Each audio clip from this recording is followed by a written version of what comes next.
Hello friends, welcome to SK to all in one. இன்னைக்கு சனிக்கிழமை. என்ன பிரேக்ஃபாஸ்ட்டு லஞ்சுங்கிறத பார்க்கலாங்க. ஏன்னா பிரேக்ஃபாஸ்ட்டும் லஞ்சும் நான் காலையிலே பண்ணிட்டேன். என்னோட ஹஸ்பண்டுக்கும் பேக் பண்ணும் அப்படிங்கிறதுனால காலையில் பிரேக்ஃபாஸ்ட்டுக்கு தோசை தாங்க. என்னோட பெரிய பையன் தான் தோசை ஊற்றிட்டுருக்கிறாரு. அதுக்கு தொட்டுக்கிறதுக்கு சொரக்காய் கடையிலுங்க. நேற்று வச்ச தக்காளி பழ சாம்பார் கம்மியாக தான் இருந்துச்சு. அதனால் சொரக்காய் கடைஞ்சாங்க. சொரக்காவே மீதியாகவும் அதைவே தொட்டு சாப்பிட்டுக்கலாம் அப்படின்னு சொல்லிட்டு விட்டுட்டோம்.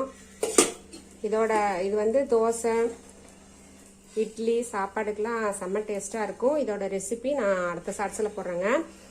என்ன லஞ்ச் பண்ணேன்னு பார்க்கலாம் வாங்க. சாதம் வடிச்சிட்டேங்க. பச்சைப்பயிறு கடைஞ்சிட்டேன். பச்சைப்பயிறு தண்ணியை இருத்து, பச்சைப்பயிறு வேக வச்ச தண்ணியை இருத்து பச்சைப்பயிறு ரசம் வச்சுட்டேங்க. தயிருக்கு முட்டைக்கோஸ் பொரியல் பண்ணேங்க. இதுதாங்க எங்களோட பிரேக்ஃபாஸ்ட்டு லஞ்சு. ஆல்மோஸ்ட் நான் எப்பயுமே பிரேக்ஃபாஸ்ட் லஞ்சு எல்லாமே ஒட்டுக்கா செஞ்சுருவேங்க. ஏதாவது ஒன் டைம் தான் ரெண்டையும் தனித்தனியாக செய்வேங்க. ஏன்னா இன்னைக்கு பசங்களுக்கு ஸ்கூல் ரீஓப்பன் ஆக போகுது. அவங்களுக்குலாம் ப்ரௌன் ஷீட் போடணும், வேலை இருக்குது. அதனால தான் காலையில் எல்லா வேலையும் முடிச்சிட்டேங்க. நான் பாத்திரம்லாம் தேய்ச்சி எல்லாம் க்ளீன் பண்ணியாச்சு. நீங்களும் ஸ்கூல் ரீஓப்பனுக்கு எல்லாம் ரெடி பண்ணிட்டு இருப்பீங்கன்னு நினைக்கிறேன்.